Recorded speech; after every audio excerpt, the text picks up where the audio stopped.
Greetings, Warlords. Welcome to Saga Thursday, the show all about the skirmish miniatures game from Studio Tomahawk. Today, we're joined by some old friends here, John, Silver Fox, and Eric. Eric, did you do a faction review with me? We know of John. John's done a few. I can't remember if you did one or not. No, I don't like the old man Hagen bit, but we'll go with it. Okay, so Eric seems to be lacking some tactical acumen that would get him onto a faction review. We'll see if this is an indicator of the team tournament dynamics to come. But I've got you guys on because you are the Adepticon 2023 team tournament champions. So congrats to that. Yeah, nice work, guys. Thanks, Rod. Yeah, Monty, we're up there trying our best, but you guys swooped in and took it, so congrats there. Thank you. Today we'll just kind of chit-chat about your journey, see how the games went, and what propelled you to the top of the rankings here. So what factions did you guys take to the event? So we wanted to make sure we were taking advantage of the dice sharing mechanic that's there in the doubles. So we were using the old green dice. So I had the Saxons from Age of Invasion. Oh, nice. And I had the Anglo-Danes from Age of Vikings. Okay. Now that is a nice little combo there. Dice sharing is great, and the Anglo-Danes' ability to turn anything into a rare, which they could just give to their buddy. I like the sound of that. Me and Monty were spitballing, and that was something that came up.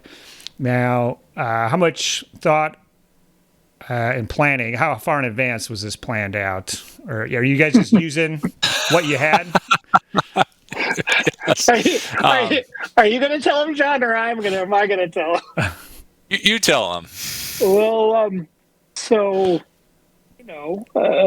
we sort of were the ringer, but then we entered it proper, and we said, this is what we got, so we're coming, and that's what happened. That's about that much planning went into it, other than we wanted the same dice. I love that. We were...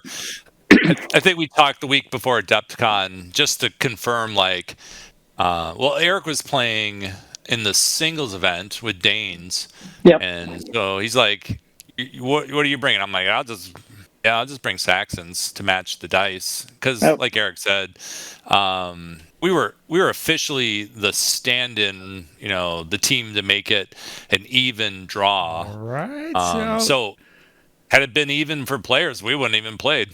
I love that. So was there a drop, or everybody showed up but it was odd anyways? Did you think you were going to play or not going in? I think it was odd coming to the weekend. Yeah. So, but we figured, like with most of the events, there's always one no-show, and turns out everybody showed up. Yeah. Well, probably the team tournament was the one that, somebody else is counting on you, so, you might make a little extra effort to show up with your buddy there. But I love the sound of how this came about, because when we were talking to Monty, I was like, okay, Monty, we can't plan too much here because it's going to spectacularly blow up on our face. So we just got to be calm and casual about getting our matchup here to keep some good mojo for the event. So it sounds like you had a little bit of that to kick it off. But so round one, who were you guys up against? That was Don Fritz, right? That was It was two guys. One was named Tony, and the other was named Tom. That's right. Actually, I knew them from Flames of War tournaments in the past. Cool. They're longtime war gamers, but newer to Saga, and they were bringing Carthaginians and what was the Age of Vikings component? Was it Yams? Yes, it was Yams with his wrath. That's an interesting combo there. So I think it was just what they had, because they're newer players with one faction. Yeah. Yeah. Yep. Carthaginians can be good in a team. They got that ability to just kind of stop you cold, stop you dead, as long as they can roll that rare. So this scenario, it's tough to remember this stuff, but I think it was a change of plans type where you calculated survival or massacre first, then flipped it, and then you had to get everybody halfway across the table by the end. So you guys were probably Footslogger war bands going to have some Footslogger. How were the Carthaginians? Was there an elephant for you guys to try to two elephants? Okay, well let's hear what happened to those elephants. What's the story there? I think John threw tons of naked men with axes all over them to deter them while my army did its thing. It's what I seem to remember. Okay, yeah. I think it's funny that the scenario was called Change of Plan. We executed one plan, which was eliminate one of those factions, and we decided we were going to pick on the Yams Vikings, because that's one of the rules at the Adepticon team tournament is if one faction generates no Saga die when the turn starts, they lose. Game's over. So that's a very kind of a interesting path to victory. It leaves open. If things are going sour, you could try to hammer one guy, or you just start out trying to hammer one guy. Yeah, so me and Monty, we kind of inadvertently did that in the first round, and I kind of wrote the rules pack or transcribed. I think I just carried forward what was in there from last year in that rules pack, so I didn't even kind of realize that, even though I guess me and Eric were the people who wrote out those packs. So it's interesting. So that was kind of a plan going in. Was that a plan for the other games too? Yeah, I think we refer to that as Plan B. That was kind of a little funny joke. You look at me, you go, Plan B, Plan B. Who's getting Plan B? Well, Steve is. Okay. And then we move forward. Yes. So with the elephants, we gave them just some stuff to run over, just so they were busy.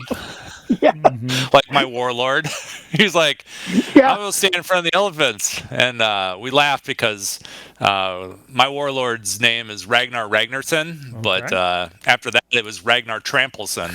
Oh no! Yeah. Oh, but I guess it sounds like he was a good enough distraction to the Carthaginian player. He's like, this is going great. Well, his buddy is, I don't have anything left. Now, there was an interesting thing, though. If you accidentally killed the other guy, I don't know, I guess I'd have to look at the wording, but, if your stuff wasn't halfway across the table, it might have backfired potentially. But our stuff was, we moved it all up. It was just, we were all on their side for that scenario tidbit, so that was a non-issue. Yeah. All right. I would tell you that I really old school warhammered my warlord with the Dane ability, and throughout the tournament, I just will just cover all the games. My dice were unbelievably hot. There was we have those little Saga Storm dice with boars on them, and my warlord Rolo was just chopping so many heads off that John just said, keep pressing, and I mean, there was just dead dudes everywhere. And then I would just, I kept getting really good dice, especially with my Saga dice. So then we would just, Lord of War him every single turn. Top them up, refresh, reset. Yep. It was, I think there's a small intimidation to that, because at some point you're like, I can't have this blunder keep walking into every unit I have. And so that just worked out quite a bit. And we don't really have to share too many dice. When I was thinking about you talking about that, we did it maybe once or twice, but I never really used the noble lineage that much. I got great dice that whole day. That's all I can really say. Like above standard, above average. All right. Yeah. That sounds good. We used it a little bit in our second game, but first and third game, we just rolled what we needed, so it was great. Okay, perfect. Yeah, I know the Saxons, if you get at least one rare, you're happy for that one activate 2 units for a charge with no fatigue if you use the rare. Yeah. It's kind of... Or death is nothing. Juicy one. Death is nothing. Yeah. Yeah. Old school. North scale flair. Okay, so convincing victory in round 1. Round 2, who were you guys matched up against? That was Mark and Eric. They were from Kansas City, or were they were, right? I'm not sure where they were from. I thought they were from Kansas. Right, Mark and Eric, and they had cities. Both had Greek city-states, right? So one had Athenians, and the other one had Spartans. Okay. Wow. Did you guys have any idea how any of their stuff worked? Neither of you were in the antiquity event. No. I played one game against one of our mutual buddies, Tom, against his Greeks. So I had just seen them a couple days before for the very first time, and I was like, "Oh, these guys are good." That's right. Yeah, you played Tom on Wednesday or Thursday or Friday night or something. So yeah, that's interesting. I would say this would be a pretty tough matchup for you guys because these are foot sloggers that want to go toe to toe with you, and some of the abilities are pretty wild. Once they incorporate all their battle line units. But the scenario we were playing was a desecration type 1 violation where there was 3 objectives on both sides. So you that would potentially split up the battle line, I guess, because you'd have to defend some and go after some. So did that kind of mess with their battle plan? What do you think? It would have been a different game if it was just a straight up fight, or how did it go, I guess? I'd say so. John he was working with the Spartans on his side, and by the way, they looked really cool. I love those 2 armies, were really painted nice. So he was never made a jab at John. John did a good job defending R2, so he was more playing King of the Hill, who's going to have the bigger sword. Where my guy brought his Greeks in for 1 stab, it didn't work out. He backed off, and he did a very good job defending his. And so it was a lot of ticky-tack, and then in the end, we got a tie out of that game. It came down to numbers, and we were figuring out this is not going to work. We can't get this unit in. We can't get that unit in. It was going to be a stalemate with guys just hugging their shields and not letting anything through. Our powers were really well matched against each other, and it was a cool learning game for me, especially John, for you. Cool. So yeah. With that scenario, having the cap on the battle points, like we did math in the middle, and we're like, all right, so we're both capped at 10. It was looking hard to punch through to get one of the objectives to raise the cap. So we were happy with the draw at that point. Then we were like, let's see about killing one of these warlords and picking up some extra tournament points. Yeah. So we sent Rolo to do it. So the Greek warlords are surprisingly vulnerable because they can't use any abilities on their board. So if you can catch them with their pants down, or if you can just get to them, you can do some damage. But it sounds like Rolo knew a little something about Warlord Valor that day, huh? Yeah, he tripped in this one. Oh, yeah, no. Like the one time he did roll awesome was this time. I think he found some Greek wine and was off to the side. Wasn't quite sure what was going on. So it was all that shiny gold armor and red capes, man. I couldn't handle it. Oh no! Too many loincloths. Too many exposed thighs. Too much airbrushed abs. Yeah. Oh, okay. It was a really good game, though. And these guys were, I was going to say to Eric and Mark, they were on-point guys. They're like really clean players. And they wanted to know what we were doing, what they were doing. So it was kind of big boy pants game. But it was fun. It was super fun for me to see that. So that's cool. So neither side was able to get an objective. Is that right?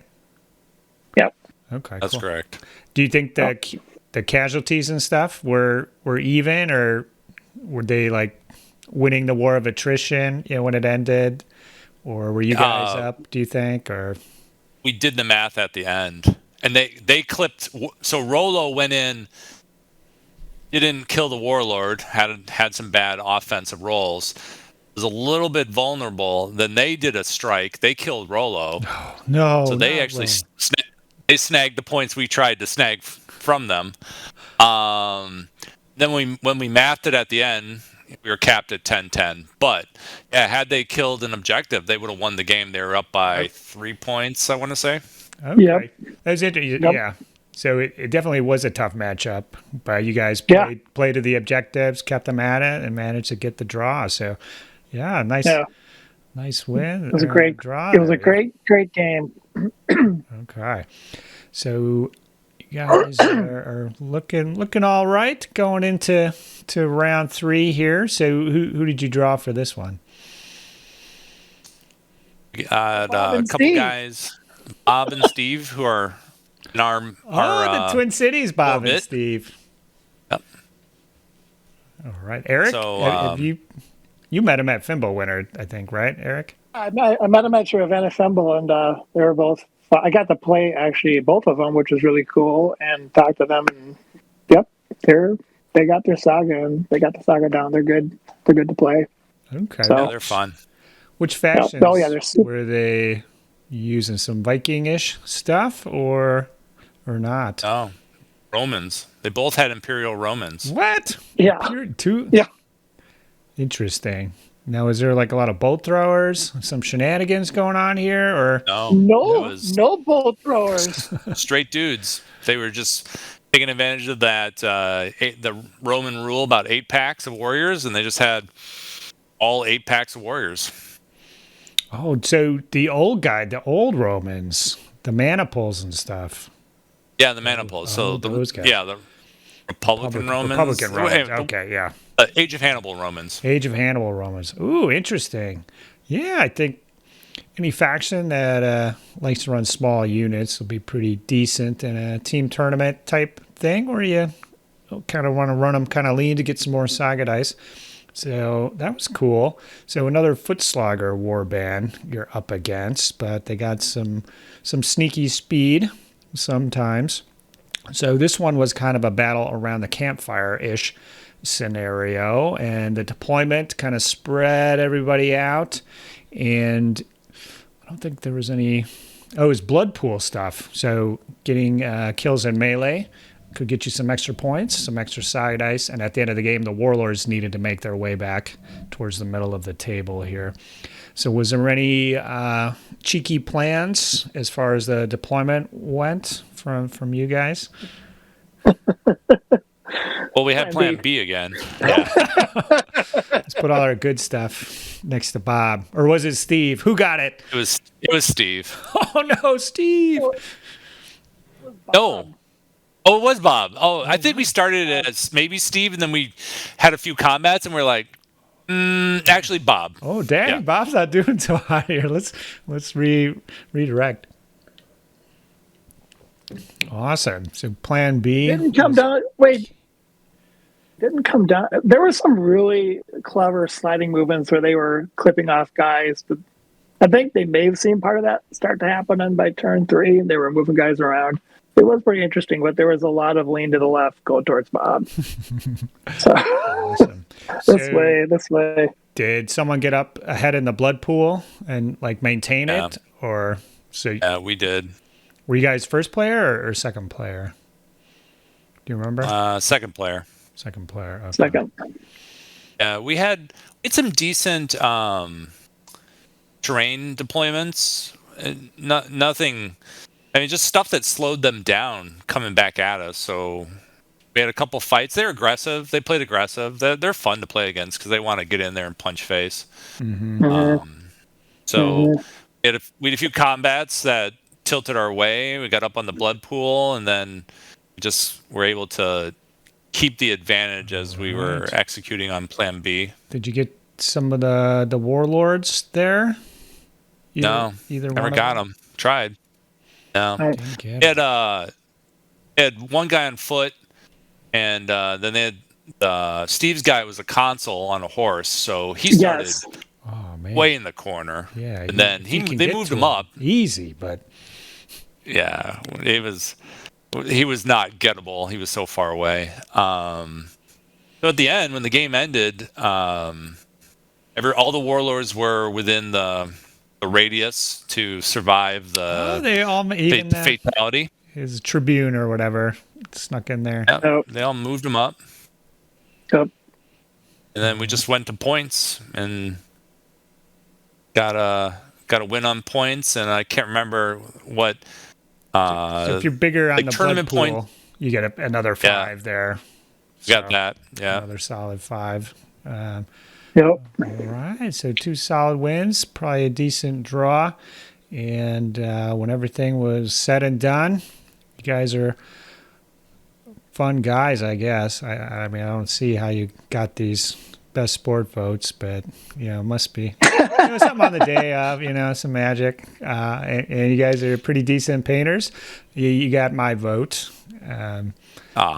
Thanks, Joe. Vote for best painted. So you were able to sneak away with the win. Now, did you guys have any clue you were in contention at all?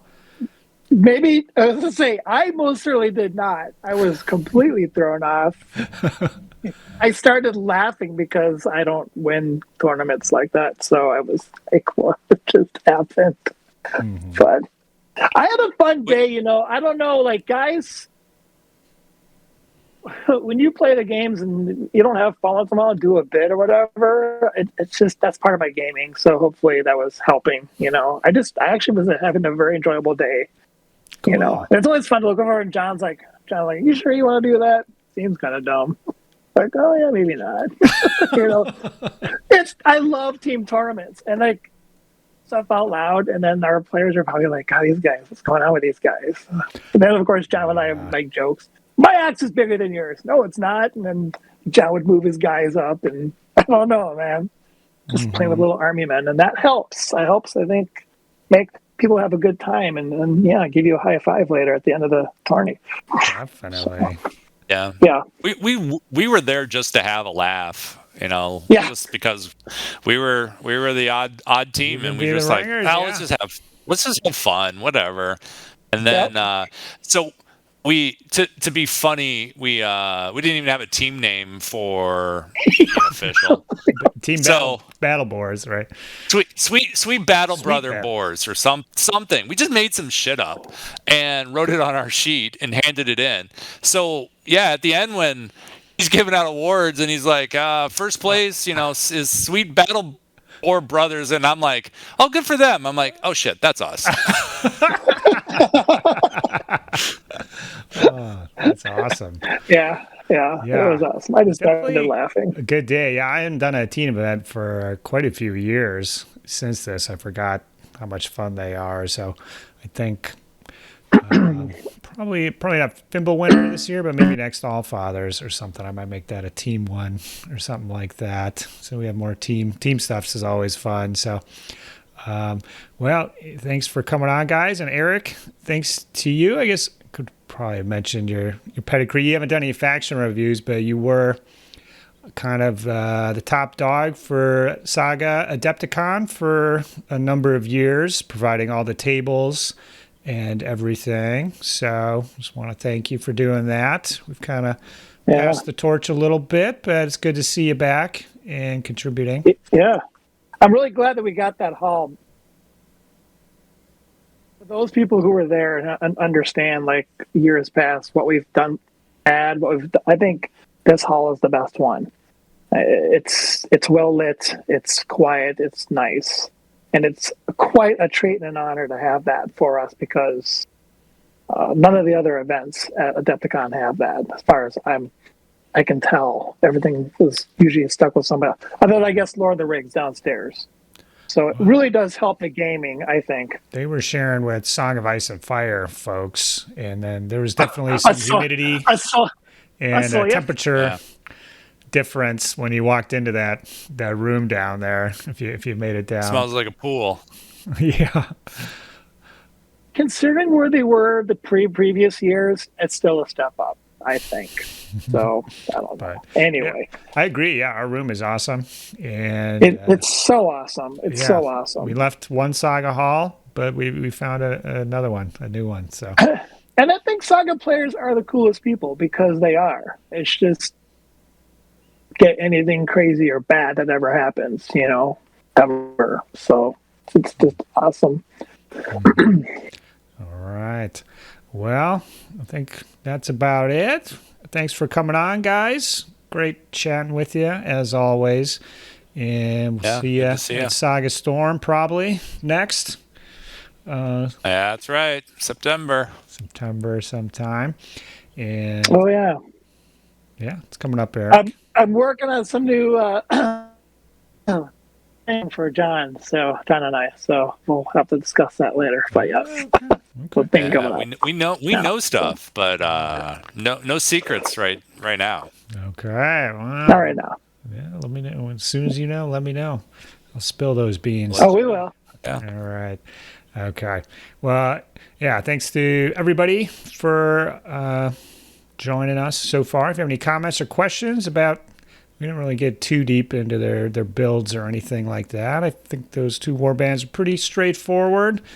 Guys on foot, beaten face. But if you have any questions about their opponents or anything else like that, definitely post below. And thanks to all the patrons, everybody else as well, for making these videos possible. And I think we're gonna catch you on the next one. All right, cheers guys. We'll do it again. All right, bye. Saga. If you'd like to see more Saga content, consider joining the Heathen Army over on Patreon, or popping on down to the Saga Thursday Discord server. Links below. Thanks, guys.